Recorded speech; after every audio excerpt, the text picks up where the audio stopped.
네, 광주 도심 한복판에서 철거 작업 중에 무고한 인명을 앗아간 건물 붕괴 사고는 수사가 진행될수록 관련 절차가 제대로 지켜지지 않은 정황이 계속 드러나고 있습니다.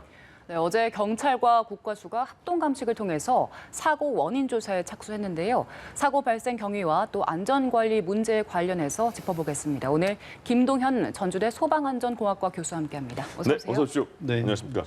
먼저 궁금한 점이 사고가 나기 직전에 네. 어떤 이상한 소리가 들렸다. 그리고 현장 인부가 그래서 피했다. 네. 그 자리를. 그래서 인부들은 그 다친 분들이 안 계신데 네, 그렇게 피할 정도의 시간이 됐으면 전파를 하고 네, 차량 통제나 보도 통제를 하고 그랬으면 되지 않았을까라는 생각이 들거든요. 네. 어떻게 보십니까?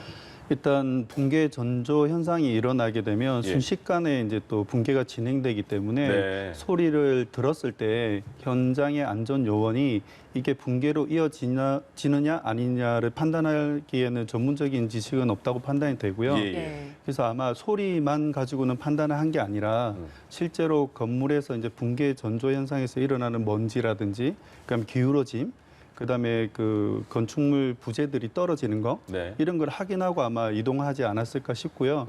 그 단계가 되면 예. 뭐 도로의 통제라든지 보행자의 통제가 즉각적으로 일어나기는 현실적으로 시간이 너무 부족하다라고 생각이 듭니다. 일단 그 시간이 만약에 촉박했다면 그 시간이 지금 몇 분인지는 잘 모르겠으나 그 전에 일단 도로나 네. 보행자 통제는 그래도 건물을 철거하는 과정에서는 지켜졌어야 되지 않냐라는 생각도 맞습니다. 들어요. 예. 예, 지금 이제 이러한 이제 생활 공간에 밀접돼 있는 산업 현장에서의 안전 대책이 예. 지금 제대로 마련돼 있지 않는 하나의 좀 가시권 밖에 있는 상태인데요. 네. 지금 공사는 공사 현장에서 일어나지만 예. 거기에서 잘못된 작업 내용들이 일반 주민들한테 영향을 미치는 영역에 대해서는 지금 법에서 규제를 하고 있는 게 딱히 없습니다. 예. 산업안전보건법에서는 이제 작업자에 대한 것만 하죠. 예. 근데 이제 얼마 전에 이제 중대재해대책법에서는 시민 안전에 대해서 시민재해에 관련돼 있는 사항을 명시를 했지만 예. 그조차도 이제 내년 2월부터 시행이 예. 되기 때문에 앞으로는 좀 더 작업 공간뿐만 아니라 여기서 문제가 발생됐을 때 그 시민 생활 공간에 영향을 미치는 안전 위험도 이번 기회에 같이 다뤄져야 되지 않나 싶습니다. 네. 그 말씀하신 대로 이미 사고 전에 그 공사 현장이 상당히 위험했다는 걸 느낄 네. 수 있는 부분들이 많습니다. 일단 안전관리 부실 문제로 지적되는 것 중 하나가 그 현장 영상을 보면 네. 일단 철제 기둥에 그 천으로만 가림막이 돼 있잖아요. 네. 근데 공사 현장에서 부자재가 뭐 하나만 떨어져도 사실 천으로는 막기가 어려운 무게일 어렵죠. 텐데 그럼 사실상 안전장치는 거의 없었다라고도 볼 수 있는 것 같아요. 어떻게 보셨습니까?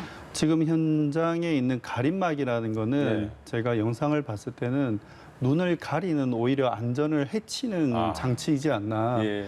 사람들이 눈으로 확인하고 위험하다는 얘기를 서로가 해줘야 되는데 네. 그걸 가림막으로 가리다 보니까 일반 시민들도 모호성에 대해서 어떻게 안전 조치를 해달라고 얘기를 할 수가 없는 거죠. 예. 예, 현장의 작업자도 마찬가지고요. 예.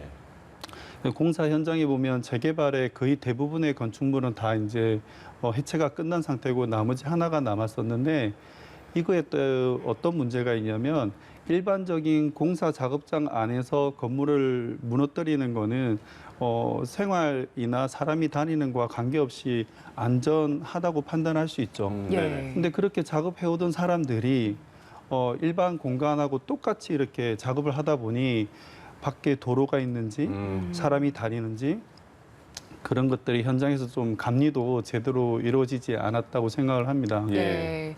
말씀해 주신 것처럼 일단 그 작업자분들이 시민들을 살펴볼 수도 없었지만 네. 반대로 시민분들도 그 공사 현장이 얼마나 위험한지는 천으로 가려져 있었기 때문에 잘 몰랐을 맞습니다. 것 같습니다. 예. 그래서 지금 그 바로 옆에 버스 정류장이 있었잖아요. 네. 그리고 건물 높이가 한 5층에서 20m 정도 된다고 하는데 그럼 이게 어디로든 무너졌을 경우에 도로를 덮칠 수 있다는 걸 충분히 감안할 수 있지 않았습니까? 네. 그런데 버스 정류소도 그대로 뒀습니다. 이걸 이전시키는 게 꼭 이루어졌어야 되는 게 아닌가라는 생각도 드는데. 네, 중요한 점을 지적해 주셨는데요.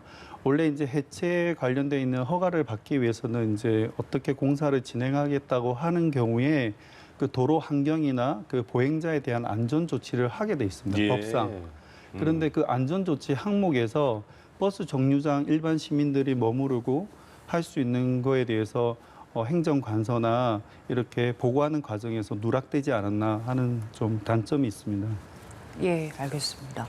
그리고 그 건물 해체 방식 네. 자체에 대한 문제 제기도 이루어지고 있습니다. 네. 건물이 아래로 이렇게 푹석 주저앉은 게 아니라 그대로 무너졌잖아요. 그랬을 때 그 붕괴 방향을 봤을 때 이게 뒤편으로 넘어졌다면 이 정도까지의 인명사고는 없었을 텐데 이렇게 무너진 게 그 철거 작업을 할 때 수평, 수직, 하중을 잘 고려하지 못했다 이런 지적들이 나오고 있는데 이 부분도 좀 짚어주시죠. 지금 수평, 수직, 하중이란 말은 뭐 단어 자체가 일반인들이 아시기에는 어려울 수도 있는데요. 예. 중요한 거는 그 해체 공법이라는 게 있습니다. 네. 예. 공법이라는 말 자체가 예. 공학적으로 안전하게 그 적용을 하느냐의 얘기죠.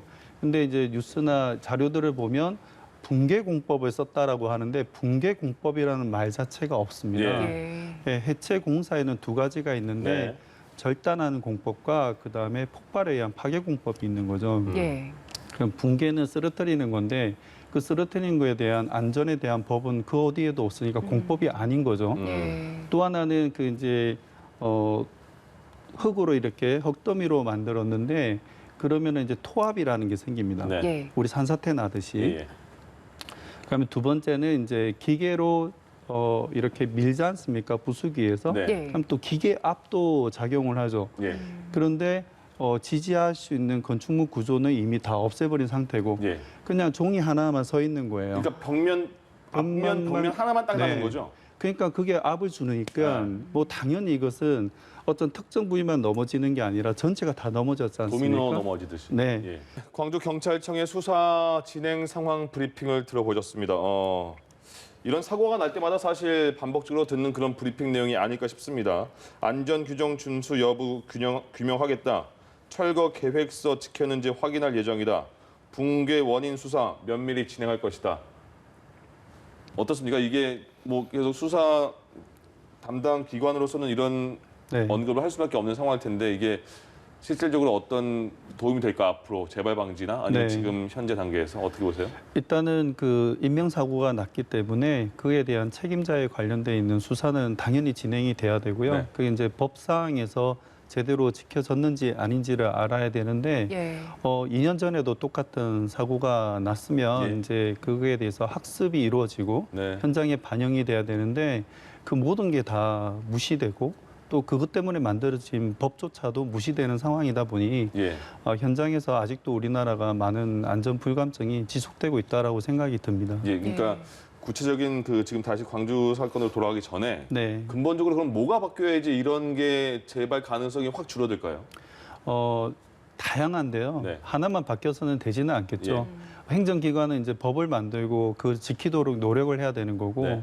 그다음에 현장에서 작업하는 인부들이나 시공사는 자기들이 하는 거에 대해서 안전에 대한 자부심이 있어야 됩니다. 네. 내가 하는 일이 돈을 보고 돈을 아끼려고 하면 당연히 안전 확보되지가 않겠죠. 예. 하지만 내가 공사하는 거에 대해서 안전을 확보한다는 자부심을 가지게 되면 이런 상식에 벗어나는 사고는 나지가 않겠죠. 네. 근데 이거는 하나의 문화인데 예. 문화는 쉽게 만들어지지 않죠. 아. 근데 우리가 급속하게 경제 성장을 하고 빨리빨리 하는 게 낫다라는 이런 인식이 돼 있는 상태에서는 네.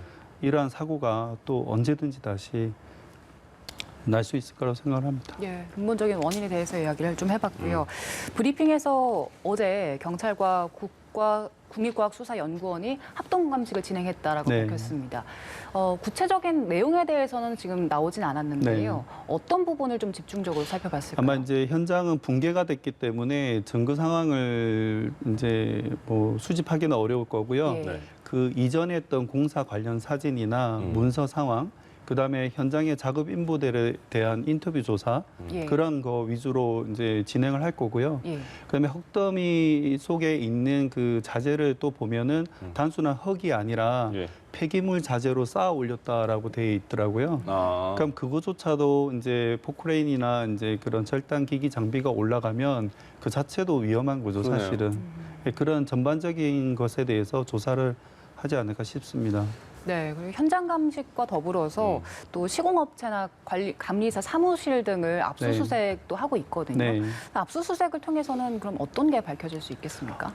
일단 건축물 해제와 관련돼 있는 이제 그 행정 규칙이 있는데요. 거기는 감리에 대한 업무 범위가 명확하게 규정이 되어 있습니다. 네. 먼저 그 이제 해체 작업을 하겠다는 성인 신고서를 보냈을 때 거기에서 이제 해체 작업 절차가 있을 거 아닙니까? 예. 그거를 감독하고 그 절차대로 이행하는지 아닌지를 확인하는 게 감리 업무의 임무죠. 네.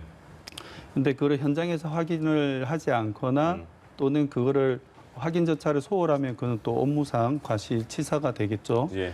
그런데 그거를 이제 현장에 갔느냐 안 갔느냐의 문제에서 모든 감리 업무가 현장에 다 배치를 하지는 않습니다. 다만 위험 공정이라고 하는 것이 있지 않습니까? 그런 데는 어쨌든 간에 현장에 나가야 되는 게 상식이겠죠. 예. 그런 모든 게 아마 지켜져 있지 않았던 것 같습니다. 예. 그러니까 오늘 아침 한 8시 정도에 동구청 관계자랑 인터뷰한 걸 제가 들어봤는데요. 네. 감리자에게 연락을 계속해도 오늘 아침 순간까지 연락 두절해서 전화를 해서 안 받는다 이러더라고요. 근데 네. 아까 수사기관에서는 연락이 된지 모르겠으나 아무튼 계속 지금 피하고 있는 거 아닌가 그런 인터뷰 내용이 네. 있었습니다. 감리자가 중요한 역할을 하는 거잖아요. 네. 근데 또 철거 계획서를 내면 거기에 맞게 철거하는 것도 상식인 거잖아요. 그렇죠. 근데 이번에 철거 계획서대로 철거를 했는지가 궁금한 게 네. 5층 건물짜리 5층부터 4층, 3층, 2층 이렇게 내려오는 계획인 것 네. 같은데 그게 좀 뒤바뀌었다 이런 얘기가 있더라고요. 네. 어떤 상황일까요? 해체공법은 아까 말씀드렸다시피 이제 절단공법이 있고 파괴공법이 있는데 네. 지금은 절단공법이에요. 예. 예. 그 절단공법도 위에서 내려오는 탑다운 방식이 있고 네. 그다음에 이제 밑에서 절단하는 이제 컷앤다운 방식이 있는데 밑에서 절단을 한다고 해서 그냥 밑에서 그냥 부수면 되는 게 아니고 네. 2000년대 초반에 이제 일본에서 처음 시공했던 공법입니다. 기둥을 제거를 하면 예. 무너질 거 아닙니까? 네. 그러니까 무너지기 전에 유압으로 그를 장치를 설치를 해두고 기둥을 제거를 하면 예. 자동으로 내려오고 이러한 조치를 다 했을 때 하층부터 작업을 하는 것이지 네. 하층부터 부수는 게 하층 공법은 아닌 거죠. 그러니까 예를 들어서 예전에 방석 쌓아놓고 하나씩 빼듯이 출렁출렁 내려가는 네, 그런 느낌이군요. 안전하게. 예. 네. 근데 지금은 계획서는 이제 네. 탑다운 방식으로 한다고 했는데 네. 이제 뭐 기간에 예. 또 쫓기다 보니 아니면 비용의 문제에 또는 이제 그 공법에 대한 이해를 하지 못한 시공업체가 그렇게 좀 안전에 대한 사항을 배제하고 작업을 하지 않았나 싶습니다. 그럼 뭐요? 5층부터 내려온 게 아니고 중간에 3층 먼저 허물고 네, 2층 허물고 4층 허물고 막 이런 방식인 건가요? 그렇게 된 결과가 되겠고요. 그다음에 층을 허물 때도 네. 기둥부터 허무느냐, 네. 보부터 허무느냐, 뭐 벽체부터 하느냐 다 다릅니다. 예. 그것도 순서가 엄격하게 정해져 있습니다. 그것도 이 철거 계획서대로 했는지가 그래서 중요하군요. 네. 근데 현장에 만일에 관리 감독자가 있었더라면 예. 전문가라면 예. 충분히 미연에 막지 않았을까 하는 판단도 듭니다. 네. 말씀 주신 대로 지금 감리가 현장에 없었기 때문에 이렇게 사고가 네. 커진 것 같습니다. 근데 지금 그 현대산업개발 대표이사에 따르면 일단 감리와 업체가 비상주 감리로 계약이 돼 있더라고요. 네. 근데 아까 이 위험 공정이라는 게 진행이 되면 네. 상주를 하는 게 맞다고 말씀을 주셨잖아요. 네. 근데 이런 계약 사항들은 문제가 없는 겁니까? 지금 법상에서는 상주와 비상주에 대해서 딱히 구분하는 거는 없습니다. 근데 상주라고 하는 거는 공사 시작부터 공사 끝날 때까지 계속 있는 거를 얘기를 하죠. 네. 예. 근데 비상주라고 하는 것은 계속 있는 게 아니라 간헐적으로 가면 되는 거죠. 예, 예. 그러면 감리업체가 아예 사무실에만 있지는 않다 하더라도 간헐적으로 중요한 공정이 있을 때 오전이나 오후에 확인하는 절차만 이루어졌다 하더라도 조금 더 안전을 좀 더 강화시키지 않았을까 하는 생각이 듭니다. 간헐적이라는 것도 임의적인 거라서 판단을 뭐 일주일이냐, 뭐 보름이냐, 한 달이냐 간헐적인 거 본인 맘대로겠네요. 근데 이 해체하는 거는요 생각보다 시간이 한 달이 걸리고 이러지를 않아요. 아, 그렇군요. 한 보통은 일주일 이내에 다 끝납니다. 예. 근데 그 해체하기 위한 전자급 공사는 위험도가 낮기 때문에 네. 굳이 가지 않다 하더라도 메인 해체 공사는 보통 일주일 안에 끝나기 때문에 예. 그 시계열로부터 작업 공정이 있다고 하면 감리자가 아, 이 작업에는 내가 현장에 가서 위험하니까 확인을 해야지라는 게 필요하죠. 예. 보통 이제 건축물 관리법상에서는 네. 관리는 해체가 완전히 끝날 때까지 관리의 책임을 묻게 돼 있습니다. 법상. 네. 그럼 해체 과정 중에 있는 거는 건축물 관리를 해야 되는 거죠. 그러네요. 그럼 그 관리는 누가 해야 되냐면 계약한 감리자가 해야 되는 거죠. 예, 알겠습니다. 그리고 지금 사실 이런 사고가 여러 번 반복되지 않았습니까? 네. 2년 전에 잠원동 사고도 네. 여러 번 언급이 되고 있고요. 근데 사실 지난해 5월부터 건축물관리법이 시행이 됐잖아요. 네. 그래서 안전관리를 좀 강화하는 규정이었는데 허가도 까다로워졌고 분명히 네. 벌금도 굉장히 강해졌는데 이렇게 네. 비슷한 사고들이 반복되는 이유에 대해서 어떻게 보세요? 법이 만들어지는 거는 당연히 뭐 시공업자라든지 행정관서에서 지키도록 노력을 하는데 근데 이거에 대한 교육이 네. 법이 만들어졌다고 해서 당장 지키기에는 인력과 교육 과정은 빠져 있는 거죠. 예. 그러면 이제 기업은 법에 지키기 위해서 단순한 문서로서만 지키라 하는 거죠. 예. 근데 우리들이 좀 실수하는 게 뭐냐면 네. 문서 관리는 너무 잘해요. 아. 매뉴얼도 너무 잘 돼 있고. 예. 근데 현장에서 그 매뉴얼을 실제로 지켜야 되는 사람은 어떠한 학습을 하지 않고 매뉴얼 있다라는 것만 하고 이제 지키다 보니까 뭔가 빈 구멍들이 생겨나는 거고 거기서 네. 사고가 나는 거라고 생각을 하고요. 예. 또 하나는 건축물을 짓다 보면은 이제 위험 공정이 보통 지을 때는 70%, 80%, 90% 사이에 많이 나고요. 예. 화재 같은 것도. 예. 그다음에 건축물을 부수는 과정에서는 마지막 남아 있는 이제 10%, 20% 남아 있을 때 또 사고가 많이 납니다. 그 이유가 그 건축물을 해체하다 보면은 그를 지키기 위한 안전한 구조물들이 없어지니까. 그런데 이제 건축물을 지을 때는 얘를 보호해야 되는 시설이 들어오기 전이니까. 근데 그렇다면 그런 작업 위험 공정에서는 필히 예. 비상주라고 하지 말고 예. 그 공정에는 상주를 하게끔 법이 더 강화돼야 되지 않나 싶습니다. 네, 일단 법이 있어도 잘 지켜야 돼야 할 것이고 네. 그리고 조금 더 강화돼야 된다는 필요성도 언급을 네. 해주셨습니다. 오늘 이야기 여기까지 나눠보겠습니다. 네, 지금까지 김동현 전주대 소방안전공학과 교수와 함께했습니다. 고맙습니다. 네, 예. 감사합니다.